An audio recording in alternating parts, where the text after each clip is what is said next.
Welcome back to another Superman comic a day here at One Comic Book a Day. Today we are covering Superman number 5 and the first story that goes along with it, the Slot Machine Racket. Now if you are like me, you are wondering how there is still technically gambling happening in the Superman universe, Metropolis, seeing that Superman destroyed all gambling not, 10 issues ago? If you've been watching these videos, Superman waged a war on gambling to make sure there was no more gambling in Metropolis, but slot machines are gambling. So this is possibly a power vacuum he created. He's not really helping anybody, it's just kind of making things worse. Also for the mobsters, they should know that he just ends up crushing these things and there's nothing they can really do to him. So Lois and Clark are walking around, going into a convenience store. There is a slot machine there that is very popular with all the kids. They sort of wonder about it, but the owner kind of likes the slot machine. It's making him a lot of money. How much money could he be making off these kids? Like, what was the allowance for the average kid in the 1940s? Like $1 seems way too much, right? Maybe a few quarters, some nickels. You could go a long way with that stuff. I don't feel like they would be making a massive amount of money, especially in Metropolis, where sometimes it's a big town, sometimes it's like right next to farms. One of the kids happens to be late for school and runs right out into the street to get to school on time and is almost hit by a car. Clark has no time to change into Superman, so he has to jump and save the kid himself. Lois is actually pretty surprised about his bravery, almost to a like, "Oh, Clark, I didn't know you had it in you." But Clark, now paranoid that she's going to figure out that he's Superman, faints. She also complains that he didn't go inside and, like, berate or beat up the store owner, which she could have berated the store owner. I don't know why she constantly just wants Clark to beat up people. Maybe it's her kink? Oh my god, is that legitimately right? Is her kink watching people get beat up? That would explain so much. Oh, I'm not going to think about that. They go into another store where there's a slot machine where the store owner doesn't quite like it, but he was forced by a mobster named Slug Kelly. So Lois and Clark go to confront Slug Kelly. He lets them in because he thinks they're going to do good press on him, but when he finds out what they're really after, he has them both thrown into the cells he happens to have. You know how like mobsters just have like iron door cells all the time? Maybe they did in the 40s. I don't know, that doesn't seem like something they would have. It seems like they would just kind of kill these people. Or just kick them out. Why imprison someone? I mean, ransom. Feels like a waste of money. They do separate them before they imprison them, so they're both in their own cells. The mobsters are all in with Lois, making her sign a confession that says that her editor, George Taylor, not Perry White yet, is a co-owner of the racket. Which, I don't know, I feel like you didn't think that one through a lot. These are reporters, they can look into it. There will be no money trail. And there's probably plenty of evidence of George Taylor not even being around or even having the time for this. I mean, it could work. It'd be a little harder to research, but I don't know, this doesn't feel like it's going to work, especially in a place where Superman is. And they do seem to know who Superman is. Because Clark, completely alone, is able to change into Superman very quickly. You know, Superman, bright blue costume, red cape, Superman, and he just bursts through the door. My favorite thing about this is when he bursts through the door, he makes a comment that he should be not making that much noise, like he's on a stealth mission, and then immediately starts just breaking everything in his wake. I don't even get what he thinks a stealth mission is, but I do love him just breaking people's stuff, especially bad guy stuff. And actually, I do really like this issue. I do kind of like this story because even though it's a mob story, there's been like a slow buildup. Like I understand the threat, what the havoc they're causing, and what they're about to do. Like there's a legitimate setup to a problem, to us understanding why Superman has to take care of that. And that's actually good story structure. I would like more mobster stories if it wasn't just him flying into the mob, who we haven't met before, and them shooting at him, and the mobsters are all surprised that the bullets don't work. This is legitimately a story about him having to take down a threat we understand. It also leads to a moment where the mobsters do seem to actually know who Superman is, so when they all see Superman breaking the stuff, there's this wonderful moment where they're like, "Oh crap, it's Superman!" I live for moments like that. Give me more moments like that. Not them being surprised that their weapons don't work, but actually being like, "Oh crap, Superman." He's also wonderfully very quippy in this issue. I have to bring this up because it's very big inconsistency. Like, Siegel loves to write Superman kind of funny, but he doesn't do it every issue. There will be issues where Superman doesn't even crack a single quip, and then his tone will be serious, and then like an issue like this, he's almost like Spider-Man in the way he won't stop quipping. I'd rather take the quipping Superman, he's at least more interesting, but I just find that weird that there doesn't seem to be a middle ground. He either isn't quipping or he's quipping way too much. Kelly sets the building on fire and leaves Lois there to burn to death, but Superman quickly pulls her out. Lois then returns to the Daily Planet with Clark, where other newspapers have run the confession she wrote, which George Taylor is kind of not happy about, but they're going to fix it. While Lois is out, she gets kidnapped by Kelly, because of course she is. She has to be in danger because it's really the only purpose that she has ever put in these comics, sadly. And that one store owner who said he was forced to have the slot machine to begin with starts pushing the slot machine out and across the street. He's either going to leave that into the street so it gets destroyed, which would probably cause an accident and maybe kill somebody, or the only dumpster is across the street, which is also just like poor planning. He needs to get his own dumpster. Kelly and his men are driving by there while he's across the street. While he's crossing the street, so Kelly tells his men to just mow him down. They do know that the car is not going to take that very well, right? Superman, of course, shows up and saves the store owner at the last second. Kelly's men jump out to go fight him, but Superman just easily beats them up. And with essentially everything defeated, he picks up Kelly and takes him to a school bus and makes him admit to the kids who he's been taking money from that this was a bad thing. He then takes Kelly over to the school and makes him confess to those kids as well. So he takes him in front of a judge. The judge can't convict him without any evidence. Hey, a Superman story where he legitimately needs evidence, unlike the other times where he doesn't need evidence at all. But Superman's not too put off by this. He just leaves and goes and gets the children, who then tell of the confession he made. I don't know, that felt like a really convoluted way of doing that. But it works, and he's sent to prison.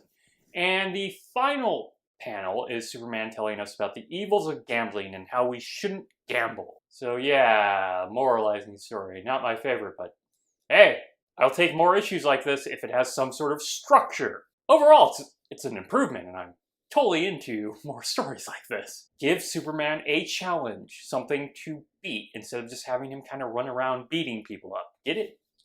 There is a difference. And that's it from Superman number 5 today. I'll be continuing the other Superman stories in this issue.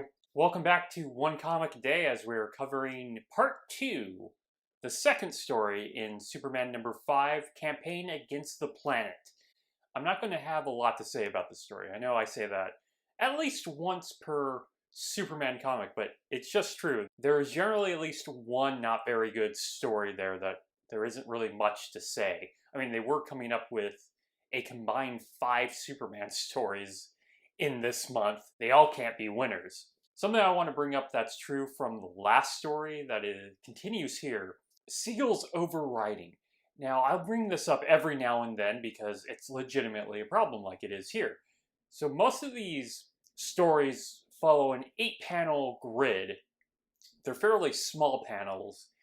And in this issue, almost nearly every panel has at least like 2 very meaty dialogue boxes that take up a lot of room, or there's just like a lot of quick dialogue.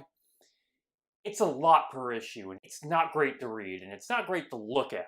Art and dialogue need to be more simpatico. There is a relationship there that is being taken over by the writing. For the plot, a man named Evil, E-V-E-L-L, Evil. So I'm guessing he's not good. He's like a mobster who seems to be working in gambling. Superman's not going to like that, hasn't he heard? He threatens the family that owns the Morning Pictorial, which is a rival newspaper that shows up every now and then to the Daily Planet. So now he owns a newspaper, and he's basically using it to run positive stories on himself and run negative coverage on his enemies. Like he runs like a false story on the cops, and not like an honest story about why cops are bad, but why cops are bad in specifically relation to stopping him. Clark has enough of this, and he writes his own opinion piece telling how the Morning Pictorial is just full of lies. Evil takes this really badly, and he tries to buy the Daily Planet. We actually get to meet the owner of the Daily Planet, who I don't think it sticks around for long. He does actually show up in another comic, but I don't think he really exists for all that much of Superman's history. He gets turned down, but because he's been turned down, he sends his men to essentially sabotage the Daily Planet. He's destroying trucks, he's threatening vendors so they don't cover the Daily Planet, he's attacking printing press. So joke's on him, Superman is with the planet. And this is where the story falls apart for me. So Superman, as we know, generally deals with things by going to the person and making them confess for all their crimes, which is what he ends up doing. But before that, Superman decides to get down to Evil's level and just basically does everything Evil and his men are doing to the Daily Planet back to the morning pictorial. So he's destroying trucks. He's putting the workers in like vicarious positions where they can't get out. Though they were committing crimes at the time, so it's not as insane as some of the other things he does to people just because. And that's what the comic is. It's just this over and over again until we get to the ending where he grabs Evil and makes him confess to his crimes and everything goes back to normal. I'm guessing the morning pictorial being restored to its owners. George Taylor even makes a comment about being annoyed that they have this rival, but Clark makes a comment that 2 newspapers are better than 1. It keeps the other one honest. Yeah, so not like a lot here. It's just Superman doing the same thing over and over again. And it's really petty. Like, Superman's super petty in this story. I don't like that he's going down to the mobster's level. Well, that's it from the second story, Campaign Against the Planet. Welcome back to One Comic Book a Day as we are continuing our coverage of Superman number 5, the third story, Luthor's Incense, Menace. This is actually a really weird story, but hey, Luthor is back, so usually that means some sort of quality, or at least an interesting threat. In a rare move, the introductory panel, which I've explained before, has Superman doing something and just kind of explains who Superman is, but rarely has anything to do with the actual plot, is part of the plot. As George Taylor tells Clark Kent how the economy is essentially collapsing because financiers are reporting on the economy being bad. All of them have seemingly gotten together to say the economy is going to go bad, there's going to be homelessness and chaos because of this. So he wants Clark to go interview a financier to find out why they're doing this. He goes and interviews several of them, and in each one he smells like this weird incense burning. All of them have the same smell. It's really odd. But none of them are able to give him a really good explanation. After leaving one named Gregory's office, Gregory calls somebody, and when Clark is heading back to the Daily Planet, a plane flies by to bomb it. He of course becomes Superman, bright blue costume, red cape, Superman, and catches all the bombs before they can hit the planet, sending them back at the plane, fixing the whole situation. He goes back and visits Gregory, figuring out that only Gregory could have done this. Gregory then commits suicide to make it look like Clark did it, and tells Clark right beforehand that he's going to be accused for the murder. Sadly, he doesn't know that Clark is Superman, so as Superman, he uses his superpowers to get out of that office and then arrive after the police arrive, so it doesn't seem like he had anything to do with it. You would think Luthor, who we already know is going to be behind all of this, would have thought that suspicious. Really odd what he finds suspicious and not suspicious. So basically, Gregory died for nothing. Wow.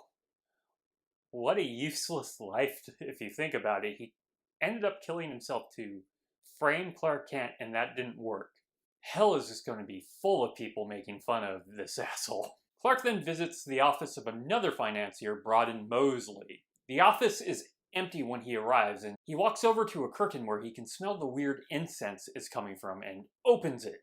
There is a bust of Luthor's head smoking a cigarette.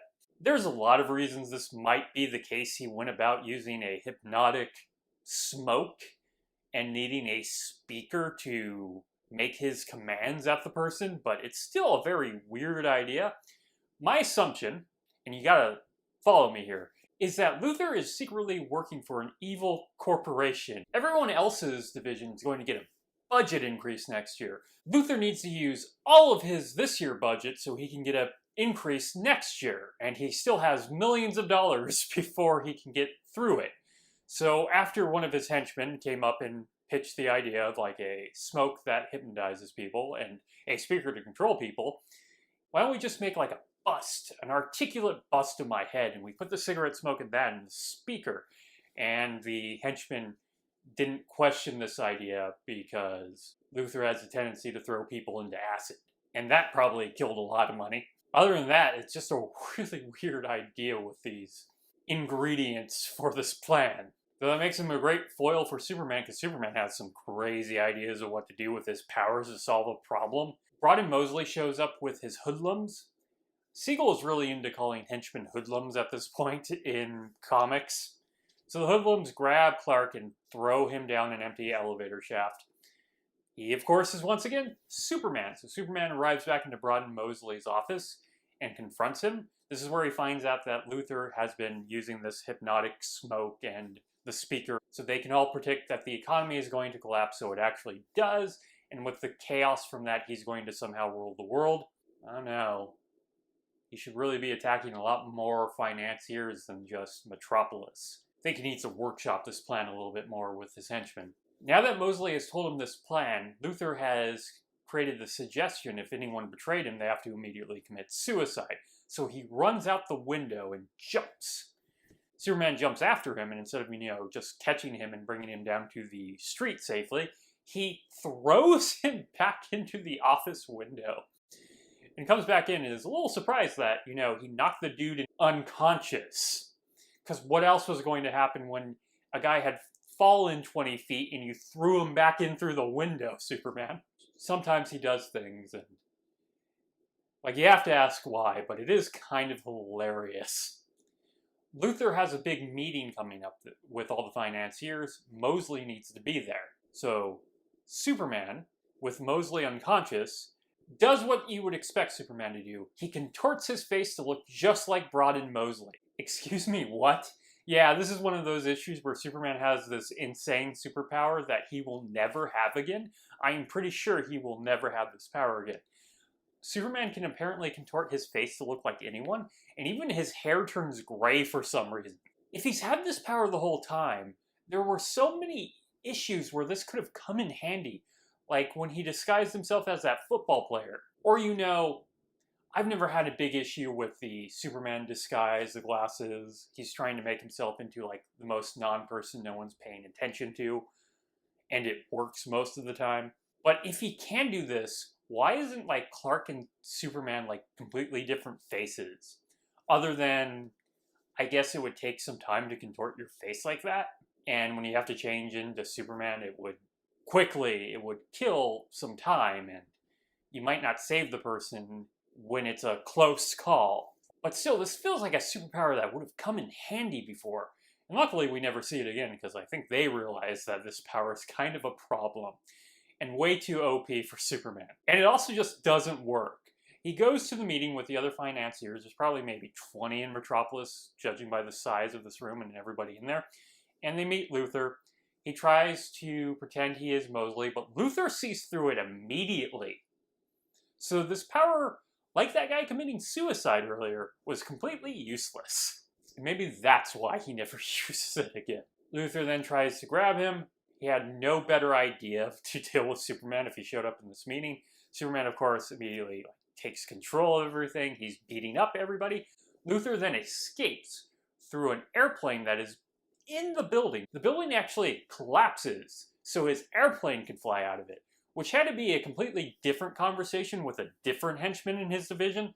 He probably had a couple million left, and he's like, what if I put an airplane in the building to make an escape? And the henchman was like, I don't know, sir, that's going to make the building pretty weak and dangerous to be in. And then Luther was like, hey, have you seen my acid pool? And we never heard from that henchman again, who I choose to call Otis. But Luther then escapes with his airplane. Superman jumps after him, kind of leaving everybody else in the building, and smashes it, and he crashes in the water, and Superman thinks he's dead because for some reason Superman will never check if there's a body. Joke's on him, Luther's not dead. And with that all finished, the economy is rebounding. So, a crazy story that I'm not sure I actually like. It's the weakest of the Luther stories so far, though it has more of a plot than the dinosaur one. I really can't judge this story anymore. It's just kind of a mess of ideas, but it's so insane I kind of enjoy it. I'm just completely frazzled by it. I'm more just thinking about how Luther came up with all this stuff from just the supplies he had. And he ended up with this. Okay, that's it for Superman number 5, Luther's Incense Menace. Welcome back to another week of one comic book a day, tackling a Superman comic a day. Sorry about yesterday, I had jury duty, so I couldn't do this on Monday, so we're doing this today till Friday. I might even record on Thanksgiving. I don't really have much better to do. I do a lot of cooking, but I do a lot of the prep on Wednesday. So today we are finishing Superman number 5, part 4, the fourth and final story, The Wonder Drug. This one is also not particularly very interesting. I don't have a lot to say about it. This kind of goes through its motions, so that means it's a mob story. A friend of Clark Kent's has been thrown into prison for some reason. Clark won't believe that he would commit the crime. When he goes and visits him in prison, a doctor comes to visit him and gives him some sort of shot.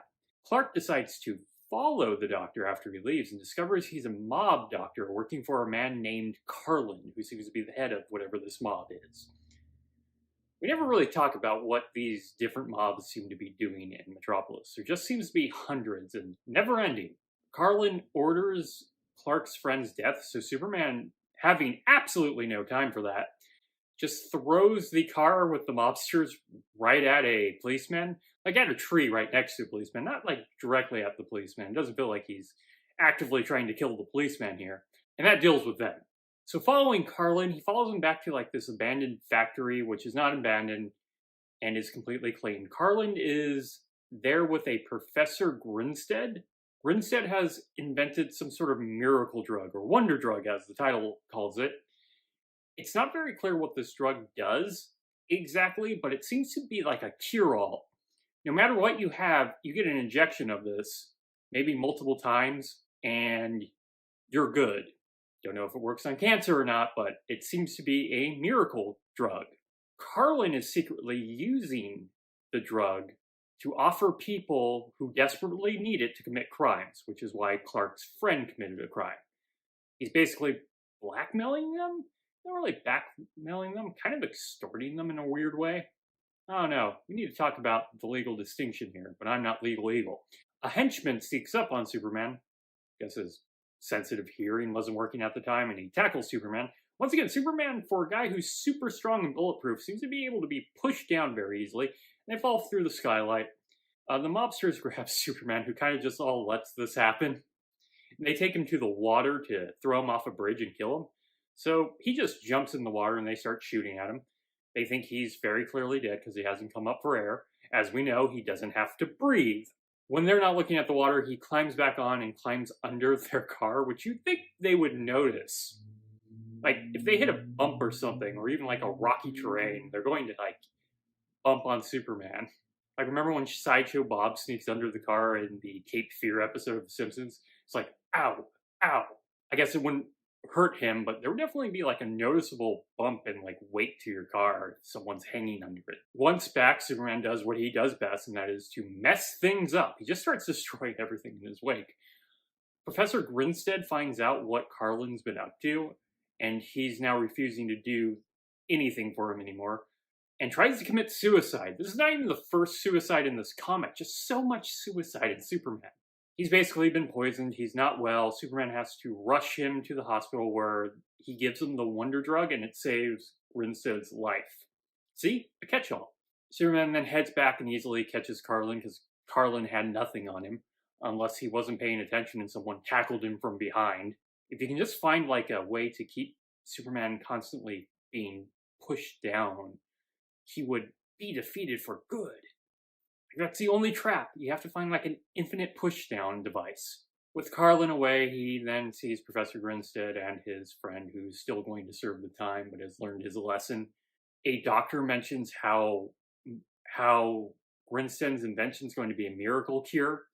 I don't believe that. I doubt we'll ever hear about this again because it's revolutionary and should have changed everything, but Superman has sort of a continuity. It remembers villains and somewhat what the characters do, not any of the weird things that happen that should change the world, because you kind of have to leave it that status quo, or why else is Superman doing what he does? So yeah, not the best Superman story, and there is something kind of funny that he is stopping a miracle cure from coming out. It does come out, it's just feels like Superman is fighting progress in a weird way. Kind of combines to his whole, being a dick in the Golden Age era. But that is it for Superman number 5. Tomorrow we're back to an Action Comics. If you like this video, please like and subscribe. Hit the bell icon to get notifications of when a new video goes up. I do this Monday through Friday, but Fridays is now Bat Friday, where I cover a Batman or Detective Comics issue like I do Superman. And until next time, let us ponder the question, whatever did happen to the Man of Tomorrow? Also, what happened to that miracle cure? Bye!